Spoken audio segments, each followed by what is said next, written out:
Alors, c'est le deuxième cours d'Halachot de préparation pour le Khatanim. Ici, aujourd'hui, on va parler d'un sujet qui s'appelle Ketamim. Ketamim, ça veut dire les taches. C'est quoi le tache exactement? Alors voilà, une femme, dans sa période de menstruation, elle voit du sang. Le sang est considéré impur selon la Torah. La Torah dit qu'une femme, durant la période de sa menstruation, selon son cycle à elle, qu'on va apprendre aujourd'hui aussi un peu, elle est considérée impure. Okay? Maintenant, après la période de menstruation, alors on a dit, elle compte 4 ou 5 jours, dépendamment, jusqu'à ce que le sang arrête. Après les 4 ou 5 jours, elle compte 7 jours de pureté, ce qu'on appelle Shiva Nikim. Et après le Shiva Nikim, elle a terminé le 7e jour. Le soir, elle va au mikvé. On a dit la semaine dernière, si vous vous rappelez, le jour de mikvé, ce serait toujours le jour de Hefsek Betahara. Qu'est-ce que c'est Hefsek Betahara? Hefsek Betahara veut dire le jour qu'elle est prête à commencer à compter. Par exemple, elle a vu du sang 4 jours. Okay? Alors, elle est prête à commencer à compter. Avant la tombée de la nuit, elle fait une vérification. Ça s'appelle Hefsek Betahara. Ça veut dire qu'elle arrête et elle commence la pureté. Ce jour-là, la nuit, c'est le Hefsek. Le lendemain, on dit jour 1. Après jour 2, 3, 4, 5, 6, 7, et elle va au mikvé. Le mikvé sera toujours le même jour de la semaine que le jour de Hefsek Betahara. Donc, si elle a fait le Hefsek le dimanche, avant la tombée de la nuit, alors le mikvé sera un dimanche. Elle a fait un lundi, le mikvé sera un lundi. Voilà, Baruch Hashem, elle est partie au mikvé, elle est pure. Maintenant, il faut, et ça veut dire maintenant c'est bon jusqu'à la prochaine période qu'elle aura ses menstruations, ses règles. Maintenant, qu'est-ce qui arrive? Si entre-temps, elle voit du sang, comment c'est possible de voir du sang? Elle n'a plus de menstruation, elle a fini ses règles. Okay? Alors, il y a des causes qu'on appelle des causes externes. Et ce sang-là, le sang qu'elle va voir, on appelle ketem, une tache. Ce n'est pas du vrai sang, c'est une tache. Okay? Et cette tache-là, il faut aller chercher une source. Et des fois, même si on ne trouve pas la source, il y aura des permissions qu'on pourra permettre. Mais des fois, ces tâches-là peuvent interdire la femme, malgré que ce n'est pas la période de sa menstruation.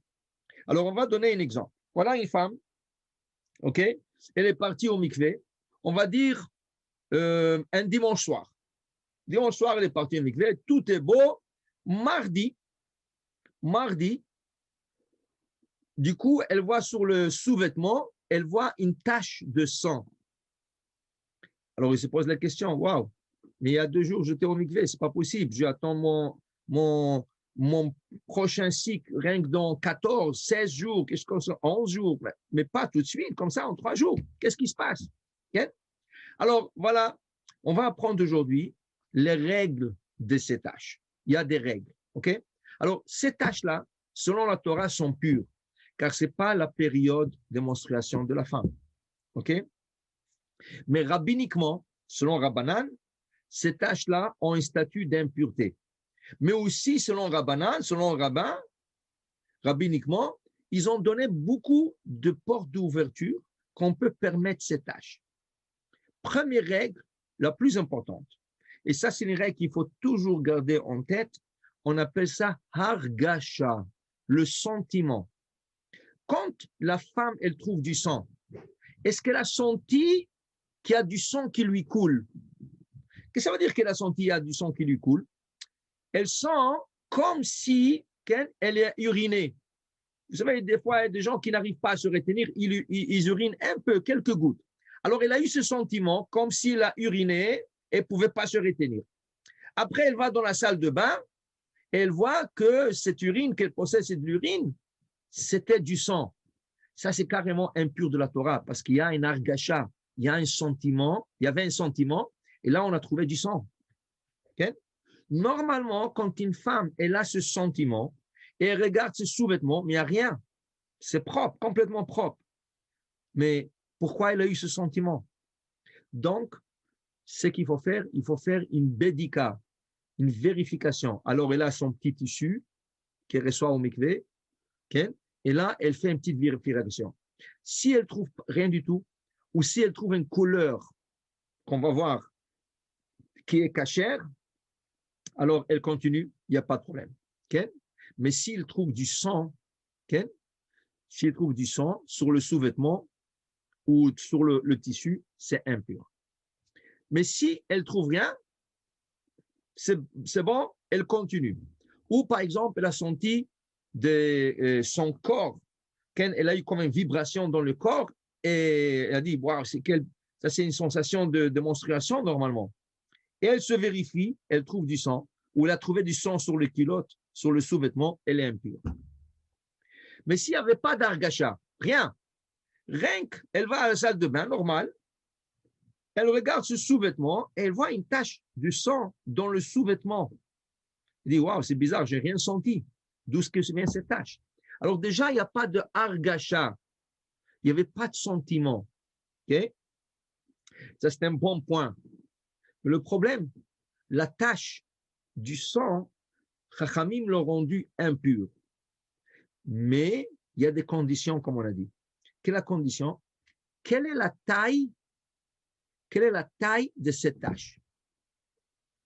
Si cette tache, elle a la taille de 10 sous, une pièce de 10 sous, qui a un diamètre de 2 mm, de 20 mm, 2 cm, cette femme sera impure.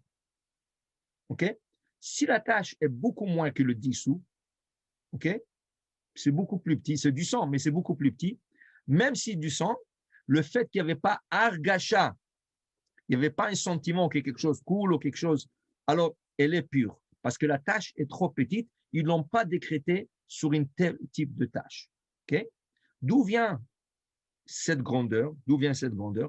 À l'époque du Talmud, il y avait des moustiques qui étaient grands.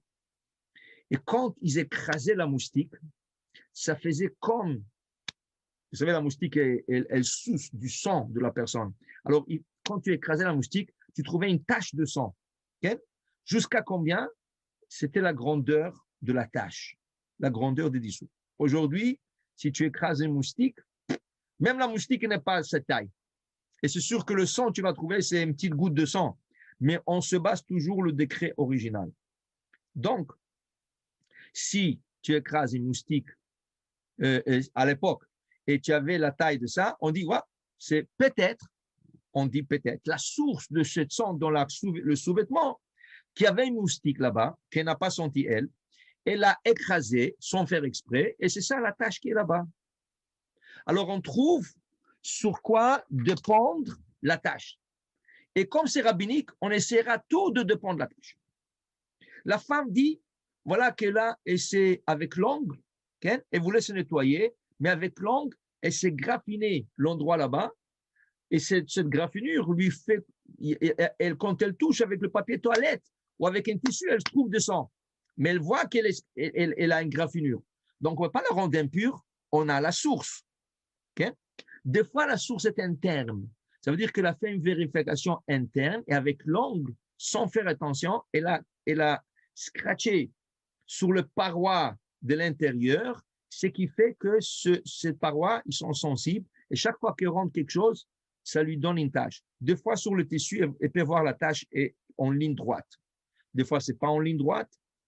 Alors, il y a ce qu'on appelle une bodeket. Bodeket, c'est une femme gynécologue qu'elle peut aller voir. Dans la communauté juive, il y a des femmes comme ça. Pas besoin d'attendre des mois et des mois comme ils attendent pour certains gynécologues, 1 mois, 2 mois. Ces femmes-là, elles t'acceptent sur le jour même et elle va et vérifie, la femme vérifie. Elle te dit, oui, je vois, elle est scratchée, elle a un maca, elle a quelque chose qui fait couler du sang. Alors la femme est pure. Le rabbin lui dit, pas de problème, madame, tu es pure.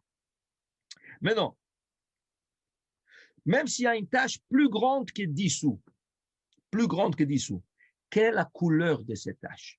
Si c'est jaune, si c'est vert, si c'est blanc, même si c'est plus grand que 10 sous, c'est cachère. C'est pas du sang. C'est pas considéré le sang. Si c'est rouge, si c'est rose, si c'est noir, okay? Si c'est orange, ça c'est des couleurs de la famille qu'on appelle la famille rouge. Tout ce qui est famille rouge, c'est impur. Donc, si c'est plus grand que 10 sous et on n'arrive pas à trouver une source d'où c'est venu, malheureusement, même si ce n'est pas la période de l'impureté, elle est impure. Troisième facteur très important, le sang, selon rabbiniquement, qui est impur rabbiniquement, doit se trouver sur un tissu uniquement blanc. Si ce n'est pas blanc, c'est cachère. Donc, si la femme a porté une culotte, un sous-vêtement rose, bleu, noir, gris, vert, n'importe quelle couleur, c'est pas blanc, même s'il y a du sang, on voit que c'est du sang et c'est plus grand qu'il dissout, c'est cachère. Tant, n'oubliez pas, le facteur le plus important, tant qu'il n'y avait pas de sensation. Tant qu'il n'y avait pas de sensation. S'il y a des sensations, on voit du sang, il faut aller chercher tout de suite, il faut vérifier. OK? Alors, on suggère très fortement à toutes les femmes de porter des sous-vêtements coloriés. Pas besoin d'être rouge ou noir foncé pour dire « Ah, je ne vois pas la tache ». Non. Au contraire, on veut voir s'il y a une tache. Mais c'est du couleur. Le sous-vêtement est en couleur. N'importe quelle couleur. Tant qu'il n'y a pas du blanc. Même s'il verra des taches, et la chose est, aujourd'hui, dans la génération, beaucoup de femmes voient des taches. Alors, dans la période pure, c'est bien de porter des sous-vêtements coloriés, ainsi que s'il y aura des taches, il n'y aura pas de sensation, automatiquement, on dit à la femme, c'est cachère, tu continues. OK?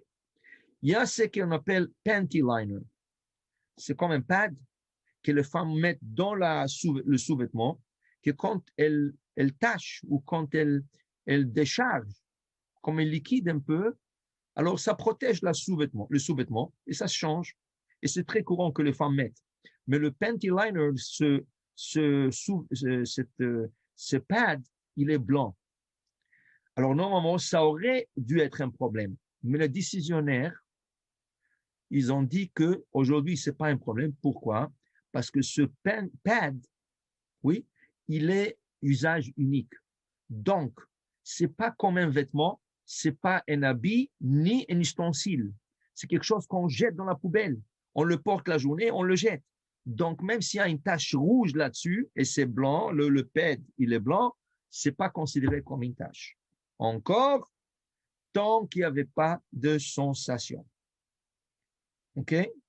Alors maintenant, il est écrit dans la halakha, et je vous explique comment faire ça. Il est écrit dans la halakha que pendant les 7 jours de pureté, quand la femme a eu sa menstruation, elle a compté 4 ou 5 jours, elle a commencé à compter 7 jours. Pendant les 7 jours, il faut porter un sous-vêtement blanc. Les draps, il faut qu'ils soient blancs. Okay?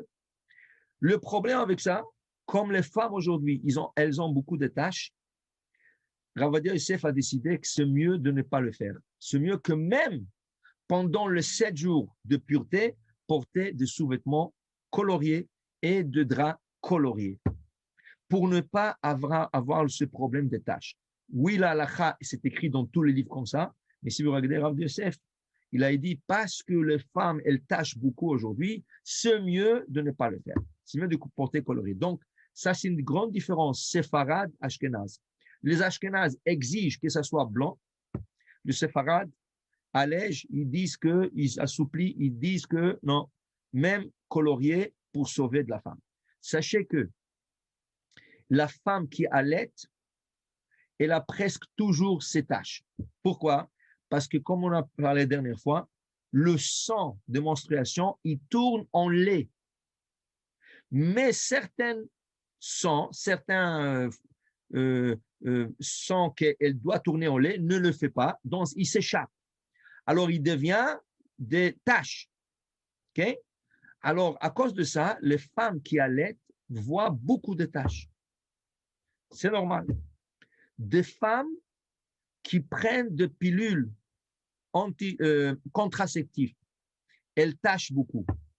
Elles aussi, on leur suggère de porter des sous-vêtements coloriés. Et tant qu'il n'y avait pas de sensation, elles sont pures.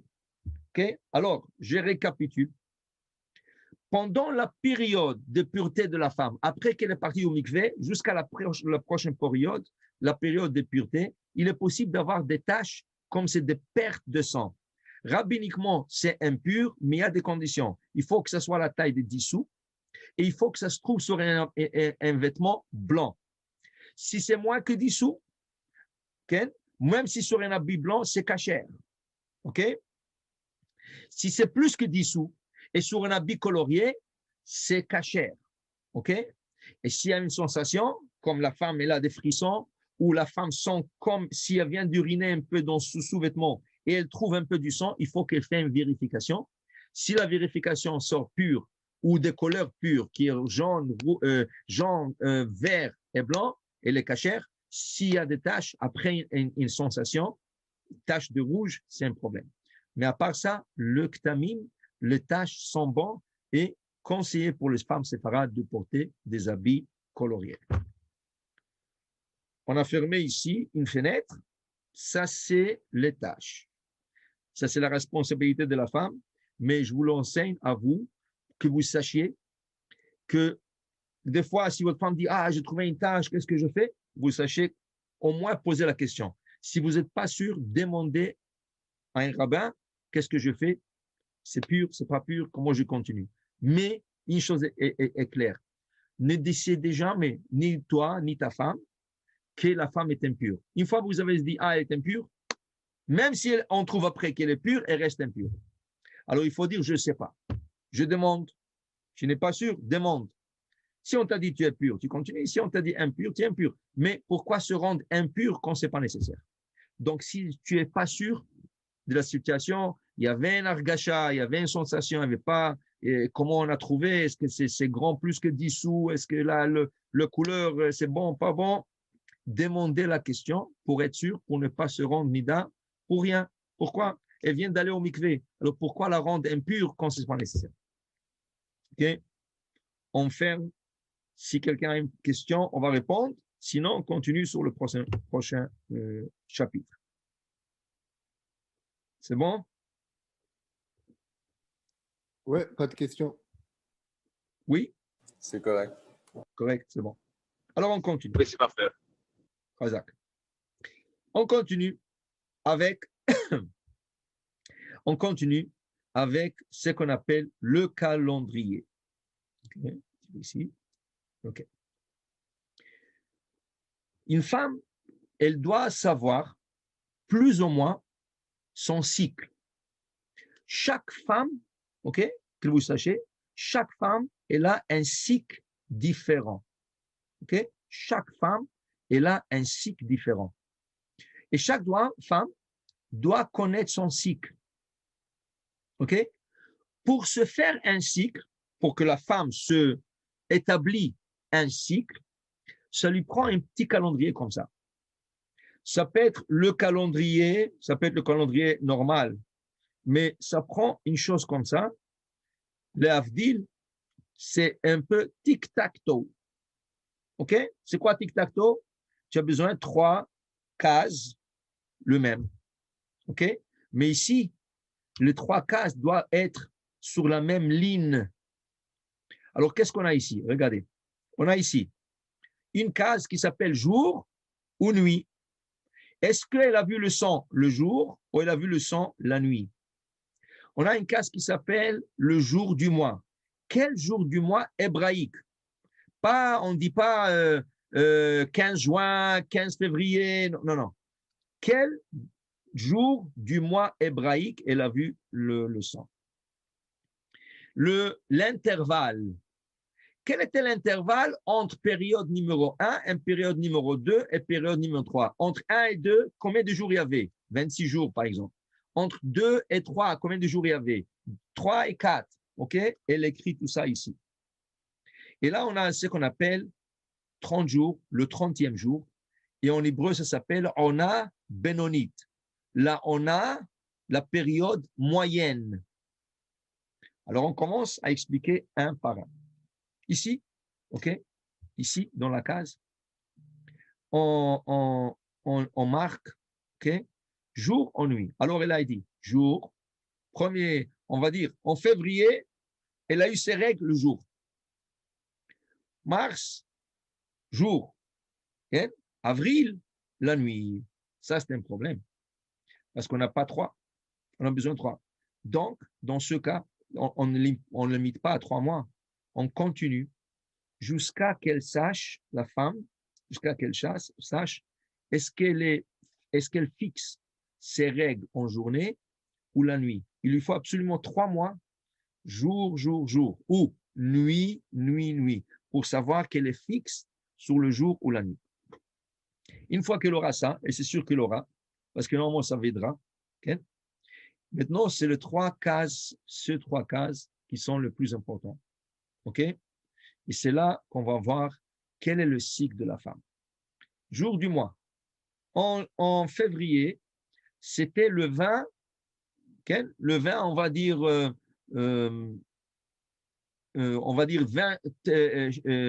Tevet. Le 20 Tevet. Très bon. Le mois prochain, elle a eu le 21 Shvat. Alors déjà, il y a un jour de décalage. On n'a pas ici une séquence de 3. Et après, Adar, elle a eu 20 Adar. Mais le problème, on a 20, 21, 20. Ce n'est pas ainsi que ça. Il faut qu'elle continue. Mais si elle voit c'est 20, 21, 20, 22, alors il n'y a pas de séquence dans le jour du mois. Donc, cette femme, elle n'est pas fixée au jour du mois. Mais elle remarque qu'entre février et mars, il y avait 26 jours. Et entre mars et avril, il y avait 26 jours. Et entre avril et mai, il y avait 26 jours. Tac. Ça veut dire que elle, c'est un cycle d'intervalle qu'on appelle okay? Aflaga en hébreu. Aflaga. Aflaga, ça veut dire intervalle. Donc, cette femme-là, après, ça prend 4 mois. Parce qu'il faut entre, on va dire, février à mars, c'est 1. De mars à avril, c'est 2. D'avril à mai, c'est 3. Alors, avec 4 mois, tu as 3 intervalles, 26, 26, 26, alors tu es bien. Qu'est-ce qui fait une femme qui ni le jour du mois, ni l'intervalle ne matchent pas? Elle a 26, elle a 27, elle a 26, elle a 28, elle a 29, elle a 26. Toujours, quand tu n'arrives pas à voir le jour du mois, le même que le mois dernier, ou l'intervalle, le même que le mois dernier, tu suspectes au 30e jour.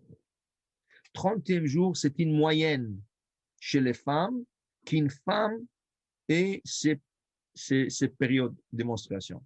Alors, une femme peut avoir au jour du mois, une autre femme peut avoir des intervalles qui sont en séquence, le 26, 28 normalement, et une femme peut avoir le 30e jour. 30e jour. Il est possible qu'une femme est déréglée complètement. Ni le mois, ni l'intervalle. Ni... OK, ça, c'est des exceptions. Et ça se règle aussi. Elle peut aller chez son docteur.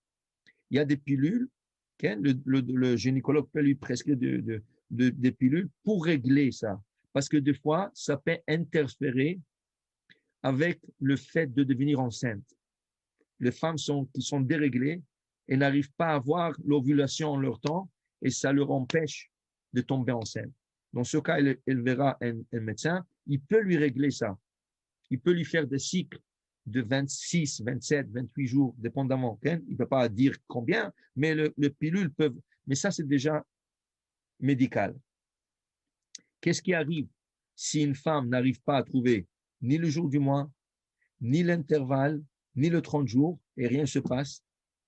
Vous savez qu'est-ce que ça veut dire ça? Ça veut dire qu'elle est enceinte. S'il n'y a rien, si normalement, tu vois du sang, mais ce n'est pas réglé. Des fois, c'est le 20 du mois, le 21, ou des fois, c'est 26 jours, mais 28 jours. Des fois, c'est le 30, des fois, c'est 29. Okay? Si tu ne vois rien, dans ce cas, tu es enceinte. Test de grossesse, normalement, tu dois être enceinte. Sinon, un problème médical, ça, il faut le voir. Mais normalement, c'est ça que ça veut dire. OK? Alors ça aussi, c'est le calendrier. OK? Alors, encore, responsabilité de la femme, ce n'est pas à vous, mais vous devrez le savoir. Et elle a besoin d'avoir ou qu'elle fait un calendrier comme ça, ou qu'elle utilise le calendrier normal et elle marque dans le calendrier. Et là, chaque mois, elle regarde les séquences. Est-ce que c'était le jour du mois? Est-ce que c'était l'intervalle était de combien de jours depuis la dernière fois et l'avant-dernière fois?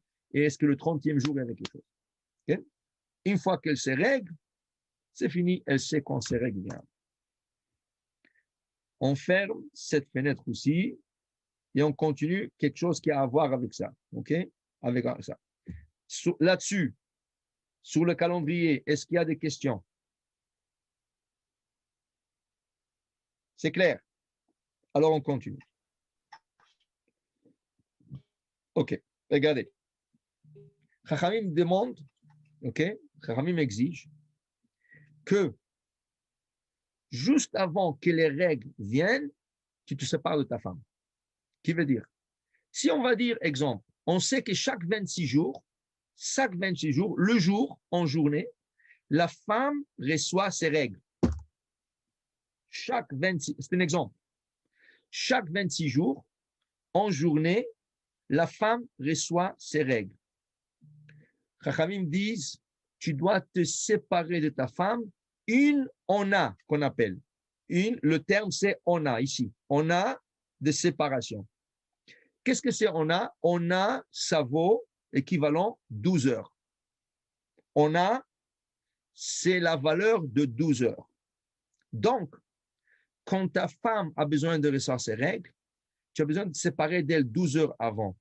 Tu ne veux pas être avec ta femme et du coup, sur place, elle reçoit les règles de menstruation pendant que vous êtes ensemble. Tu ne veux pas que ça arrive.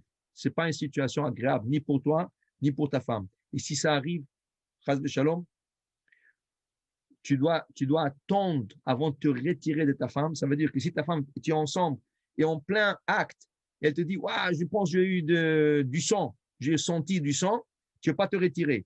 Se retirer, s'il y a un certain plaisir, et c'est comme si tu as profité d'une femme menstruée.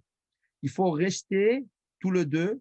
Il faut que tu te mets sur le doigt, tu mets le doigt sur le lit, tu essaies de t'appuyer sur le doigt et pas sur elle, pas sur son corps, jusqu'à ce que tu sens que tu n'as plus de sensation dans ton organe génital, et là, tu te retires. C'est pas agréable. Et c'est pas, halachiquement, c'est un problème. Donc, qu'est-ce qu'on dit? Le Chacham, il prévoit. Chachamim ont prévu pour nous. Tu prends 12 heures d'intervalle. Tu sais que le jour 26, elle reçoit ses règles. 12 heures avant, tu te sépares d'elle pour ne pas avoir ce problème. Il se peut qu'elle ne reçoive pas et tu pourras continuer. Mais pour le moment, tu te sépares. Mais c'est quoi ces 12 heures exactes? OK? Alors ici, par exemple. OK? Lundi, OK? Lundi, on va dire que lundi soir, OK? C'est quoi soir? Il n'y a pas d'heure. Les règles ne sont pas timées. Chaque mois à 6 heures, il n'y a pas de timing. Quand on a dit ici jour ou nuit, jour peut dire à 7 heures du matin, peut dire à midi de l'après-midi, ça peut dire 4 heures de l'après-midi, en journée, toute la journée. Donc, c'est pour ça qu'on dit une période de 12 heures. Et la période de 12 heures commence depuis le lever de soleil de ce jour jusqu'au coucher de soleil. Et si c'est une période de nuit, ça commence depuis coucher de soleil jusqu'au lever de soleil de lendemain. C'est une période de 12 heures. Pendant ces 12 heures, elle est interdite. Donc, si ta femme te dit, tu sais, jour 26, tombera le mardi matin. Okay? Jour 26 sera ici, okay? 6 heures, ça serait le mardi matin. Et tu sais que dans cette période du mardi, le soleil se lèvera à 6 heures du matin. Depuis 6 heures du soir, qui est le coucher de soleil, tout ça, c'est des exemples. Depuis le coucher de soleil, on va dire c'est 6 heures du soir, jusqu'à 6 heures du matin, vous n'avez pas le droit d'être ensemble. et n'a pas encore reçu ses règles. Mais ça s'appelle la ona de séparation. La même chose si c'est le contraire. Elle doit l'avoir lundi en journée. Okay? Le lundi en journée. Okay? Ou on va dire mardi en journée. Mardi en journée, elle doit recevoir ce 26e jour les règles. Alors, toute la nuit, non, elle doit recevoir, c'est ça, mardi en journée. Alors, toute la nuit, de 6h à 6h matin, c'est interdit. Et si elle doit avoir ça mardi soir, mardi, on va dire lundi soir, à 6h, qui commence à 6h, toute la journée, de lundi matin jusqu'à 6h, c'est interdit d'être avec elle. Maintenant, qu'est-ce qui arrive? Okay? Qu'est-ce qui arrive si elle ne reçoit pas ses règles? La femme se vérifie. La femme se vérifie. S'il n'y a rien, tu peux aller avec elle. Jusqu'à quand? Jusqu'à une de ces périodes, jour du mois, intervalle. Alors, si l'intervalle n'est pas arrivé aux 26 jours, et normalement, elle a intervalle 26, 26, 26, okay? Si elle se vérifie, on va dire, elle a dû recevoir ça mardi matin, en journée, mardi en journée, elle a dû recevoir ses règles, elle ne les a pas reçues. Mardi soir, quand la nuit tombe, elle se vérifie. Si elle n'a rien, ça veut dire c'est propre, tu peux aller avec elle mardi soir. Jusqu'à quand? Jusqu'à la prochaine case, ici, 30e jour. Donc, il y a 4 jours de libre. À moins que quelque chose arrive entre-temps, elle reçoit ses règles, mais sinon, tu peux aller avec elle jusqu'au 30e jour. Et le 30e jour, tu te séparas d'elle 12 heures avant. Alors, si ça aurait dû être mardi soir, et toi, tu t'es séparé depuis mardi matin, donc le 30e jour sera le soir, tu te séparas depuis le matin jusqu'au soir. Et si jusqu'au 30, elle n'a rien eu, et le 30, elle n'a rien eu, et elle se vérifie, elle n'a rien eu, tu peux aller continuer à aller avec elle, mais ça veut dire que très possible qu'elle est enceinte. Et là, elle fera une test de grossesse. OK? Maintenant, dans le livre, comme vous allez lire, vous allez voir qu'il y a une autre opinion, qui est le Or Zaroua, qui exige 24 heures de séparation.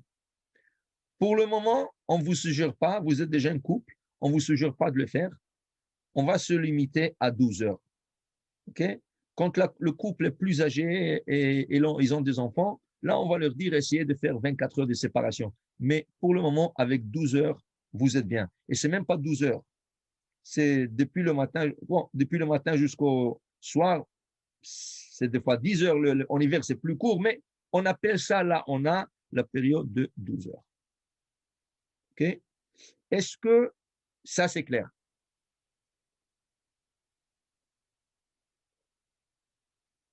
Oui? Il n'y a pas de questions? Oui, voilà, ça c'est bon. OK. C'est bon? Si c'est clair, c'est bon. Alors maintenant, OK, maintenant, on va passer un peu plus loin. Normalement, les relations intimes entre hommes et femmes devraient se faire la nuit, okay? Pas en journée. La raison. Imagine-toi qu'elle a comme un birthmark, quelque chose de naissance, elle a une petite tache de naissance, tout ça. Okay? Et chaque fois que tu le vois, tu es un peu, ça te repousse un peu. Okay? En journée, elle est habillée, tu ne la vois pas, et Baruch Hashem, elle est belle et tout ça, elle te plaît. Mais quand tu vois ces taches-là, alors quand ils disent, quand une personne, un couple se met ensemble, normalement c'est la nuit. Ils doivent aller la nuit. Okay? En journée, c'est pas bon. Une raison. Deux raisons. Deuxième raison. Si une femme conçoit, ça veut dire qu'elle ovule, l'homme, il met sa semence, le deux, l'ovule et la semence, ils se rencontrent, elle tombe enceinte, ça veut dire que ça a été accepté. Alors, si la femme, qu'elle ovule et elle tombe enceinte, si ça a été en journée où il y avait de la lumière dans la chambre, il y a un grand risque pour le bébé qui a été conçu maintenant d'avoir ce qu'on appelle l'épilepsie. L'épilepsie est une maladie qu'une personne peut tomber comme ça en milieu de la journée, tout ça. C'est une maladie grave. Les Chachamim, ils ont averti de ne pas aller en journée avec sa femme. C'est ça qui cause l'épilepsie. Tu demandes au docteur, il va te dire c'est une déformation médicale, c'est génétique, tout ça. Selon la Torah, selon nos sages, c'est des relations qui ont été faites en journée ou dans une chambre éclairée. Ça a causé que quand la femme elle a conçu son bébé, il va avoir cette épilepsie. OK? Donc, normalement, c'est la nuit. 2 fois, pour une raison ou pour une autre, tu sens le besoin d'être avec ta femme en journée. Qu'est-ce que tu fais? Première chose, fermer tout le rideau. Obscurcir la chambre, fermer la lumière et se couvrir de telle manière que tu as mis la chambre obscure au plus possible pour ne pas avoir ces problèmes de épilepsie quand la femme conçoit. OK? Maintenant, selon une seconde, OK?